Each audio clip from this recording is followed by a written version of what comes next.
සංයුක්ත නිකායේ සඝාත වර්ගයේ අරඤ්‍ය සූත්‍රයේදී බුදුරජාණන් වහන්සේ මෙහෙම දේශනා කරනවා. භාග්‍යතුන් වහන්සේ හමුවට පැමිණි එක්තරා දේවතාවෙක් භාග්‍යතුන් වහන්සේගෙන් මේ විදිහට ප්‍රශ්නයක් අහනවා. අරඤ්ඤේ විහරන්තානං සන්තානං බ්‍රහ්මචාරිණං ඒක භත්තං බුඤ්ජමානානං කේනවන්නෝ පසීදති.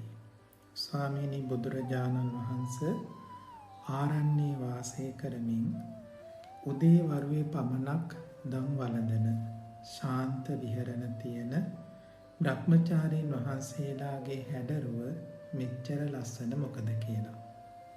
භාග්‍යවතුන් වහන්සේ දේශනා කරනවා, අතීතං නානුසෝ චන්තේ නප්පජප්පන්ති නාගතං පච්චුප්පන්නේන යාපෙන්ති තේන වන්නෝ පසීදති. උන්වහන්සේලා අතීතය ගැන ශෝක කරන්නේ නැහැ. අනාගතය ගැන ආසාවෙන් පතන්නේ නැහැ. වර්තමානයේ ලැබෙන දෙයකින් යැපෙනවා. ඒ නිසායි උන්වහන්සේලා එච්චර ලස්සන. අනාගතප්පජප්පාය අතීතස්සානුසෝචනා ඒතේන බාලාසු සන්ති නලෝව හරිතෝ ලුතෝති. අනාගතය ගැන ආසාවෙන් පතපතා අතීතය ගැන ශෝක වෙවි දුක් විඳින බාල ජනයා මැලවිලා යන්නේ හරියට ලපටි උණබට කපල අවුවේ දැම්ම වගේ කියලා භාග්‍යවතුන් වහන්සේ දේශනා කරනවා.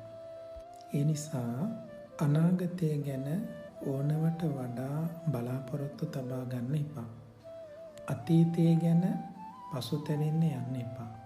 වර්තමානයේ මේ මොහොත තුළ සැහැල්ලුවෙන් සතුටින් සැනසෙල්ලේ ජීවත් වෙන්න බලන්න.